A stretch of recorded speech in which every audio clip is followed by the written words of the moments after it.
ತೀವ್ರ ಕುತೂಹಲ ಕೆರಳಿಸಿದ್ದ ರಾಜಕೀಯ ವಿಶ್ಲೇಷಕ ಗುರುರಾಜ್ ಅಂಜನ್ ಅವರ ಎಕ್ಸಿಟ್ ಪೋಲ್ ವರದಿ ಬಿಡುಗಡೆ ಆಗಿದೆ.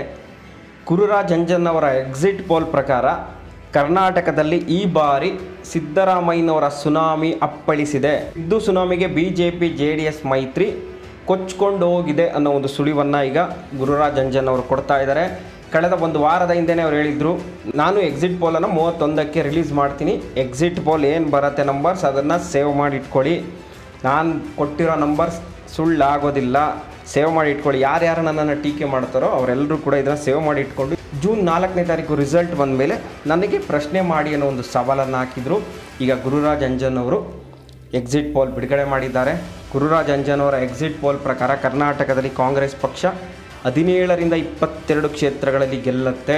NDA ಮೈತ್ರಿಕೂಟ ಅಂದರೆ BJP ಮತ್ತು JDS ಒಟ್ಟಾಗಿ ಸೇರಿದ್ರೂ ಕೂಡ ಈ ಬಾರಿ ಅವರು ಗೆಲ್ಲೋದು 6 ಅಥವಾ 11 ಕ್ಷೇತ್ರದಲ್ಲಿ ಗೆಲುವನ್ನು ಸಾಧಿಸಬಹುದು ಅನ್ನೋ ಒಂದು ರಿಪೋರ್ಟನ್ನು ಕೊಟ್ಟಿದ್ದಾರೆ. ಈ ಮೂಲಕ ಕರ್ನಾಟಕದಲ್ಲಿ ಕಾಂಗ್ರೆಸ್ ಪಕ್ಷ 25 ವರ್ಷಗಳ ಬಳಿಕ ಭರ್ಜರಿ ಸಾಧನೆ ಮಾಡುತ್ತೆ, 17ರಿಂದ 22 ಖಚಿತವಾಗಿ ಗೆಲ್ಲತ್ತೆ ಅಂತೇಳಿ ಗುರುರಾಜ್ ಅಂಜನ್ ಅವರು ಸುಳಿವನ್ನು ಕೊಟ್ಟಿದ್ದಾರೆ. ತಿಂಗಳ ಹಿಂದೆಯೂ ಕೂಡ ಗುರುರಾಜ್ ಅಂಜನ್ ಅವರು ಸಮೀಕ್ಷೆಯನ್ನು ಮಾಡಿ ರಿಪೋರ್ಟ್ ಕೊಟ್ಟಿದ್ದರು.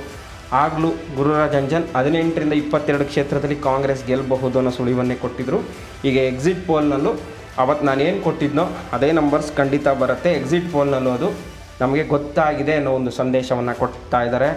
ಕರ್ನಾಟಕದಲ್ಲಿ BJP ಈ ಬಾರಿ 20ಕ್ಕೂ ಹೆಚ್ಚು ಕ್ಷೇತ್ರ ಗೆಲ್ತೀವಿ. ಕಳೆದ ಬಾರಿ ಗೆದ್ದಷ್ಟೇ ಕ್ಷೇತ್ರವನ್ನು ಗೆದ್ದು ಈ ಬಾರಿ ನಮ್ಮ ಗತ್ತನ್ನು ತೋರಿಸ್ತೀವಿ. JDS BJP ಒಂದಾಗಿರೋದ್ರಿಂದ 25 ಕ್ಷೇತ್ರ ಗೆಲ್ಲೋದು ಕಷ್ಟವೇನಲ್ಲ ಅಂತಾನೆ ಅಂದ್ಕೊಂಡಿದ್ರು. ಆದರೆ ಗುರುರಾಜ್ ಅಂಜನ್ ಅವರ ಸಮೀಕ್ಷೆ ಪ್ರಕಾರ BJP JDS ಒಂದಾಗಿದ್ದರೂ ಕೂಡ ಅವರು 2 ಅಂಕಿ ದಾಟೋದು ಕಷ್ಟ ಅನ್ನೋ ಒಂದು ಸಂದೇಶವನ್ನು ಈಗ ಕೊಟ್ಟಿರೋದು. ಕರ್ನಾಟಕದಲ್ಲಿ ಕಾಂಗ್ರೆಸ್ ಈ ಮಟ್ಟಿನ ಸಾಧನೆ ಮಾಡೋದಕ್ಕೆ ಪ್ರಮುಖ ಕಾರಣ ಸಿದ್ದರಾಮಯ್ಯನವರ ಸರ್ಕಾರ ಕೊಟ್ಟಿರುವಂತಹ 5 ಗ್ಯಾರಂಟಿಗಳು. ಕಳೆದ 2 ತಿಂಗಳಿಂದನೂ ಗುರುರಾಜ್ ಅಂಜನ್ ಅವರು ಇದನ್ನೇ ಪ್ರತಿಪಾದಿಸ್ಕೊಂಡು ಬರ್ತಾಯಿದ್ರು. ಸಿದ್ದು ಸರ್ಕಾರದ 5 ಗ್ಯಾರಂಟಿಗಳು ಮತ್ತು ಸಿದ್ದರಾಮಯ್ಯನವರ ವರ್ಚಸ್ಸಿನಿಂದ ಕರ್ನಾಟಕದಲ್ಲಿ ಕಾಂಗ್ರೆಸ್ ಪಕ್ಷ ಅತಿ ಹೆಚ್ಚು ಸಾಧನೆ ಮಾಡುತ್ತೆ, 25 ವರ್ಷಗಳ ಹಿಂದಿನ ದಾಖಲೆಯನ್ನು ಮುರಿಯುತ್ತೆ, 1991ನೇ ಇಸ್ವಿಯ ದಾಖಲೆ ಮುರಿದ್ರು ಅಚ್ಚರಿ ಪಡಬೇಕಾದಿಲ್ಲ ಅನ್ನೋ ಒಂದು ವಿಚಾರವನ್ನು ಹೇಳಿದರು. ಈ ಎಕ್ಸಿಟ್ ಪೋಲ್ ರಿಪೋರ್ಟನ್ನು ಕೂಡ ಬಿಡುಗಡೆ ಮಾಡಿದ್ದಾರೆ. ಕಾಂಗ್ರೆಸ್ 22 ಕ್ಷೇತ್ರ ಗೆಲ್ಲತ್ತೆ, BJP ಕಳೆದ ಬಾರಿಯಂತೆ 25 ಕ್ಷೇತ್ರ ಗೆಲ್ಲೋದಕ್ಕಾಗಲ್ಲ. ಕರ್ನಾಟಕದಲ್ಲಿ ನರೇಂದ್ರ ಮೋದಿಯವರ ಸುನಾಮಿ ಅಥವಾ ಅಲೆ ಯಾವುದೇ ಅಲೆ ವರ್ಕೌಟ್ ಆಗಿಲ್ಲ. ಇಲ್ಲಿ ಸಿದ್ದರಾಮಯ್ಯನವರ ವರ್ಚಸ್ಸು, DK ಶಿವಕುಮಾರ್ ಅವರ ತಂತ್ರಗಾರಿಕೆ ಮತ್ತು 5 ಗ್ಯಾರಂಟಿಗಳ ಜನಪ್ರಿಯತೆ ಕಾರಣದಿಂದ ಕಾಂಗ್ರೆಸ್ 17ರಿಂದ 22 ಕ್ಷೇತ್ರ ಗಳಿಸೋದು ಶತಸಿದ್ಧ. ಈ ನನ್ನ ಟ್ವೀಟನ್ನು ಸೇವ್ ಮಾಡಿಟ್ಕೊಳ್ಳಿ ಅನ್ನೋ ಒಂದು ಚಾಲೆಂಜನ್ನು ಗುರುರಾಜ್ ಅಂಜನ್ ಅವರಿಗೆ ಹಾಕಿದ್ದಾರೆ.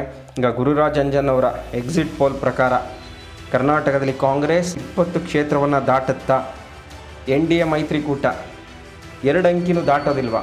ಈ ರಿಪೋರ್ಟ್ ಬಗ್ಗೆ ನಿಮ್ಮ ಅಭಿಪ್ರಾಯವೇನು ಅನ್ನೋದನ್ನು ಕಮೆಂಟ್ ಮಾಡಿ.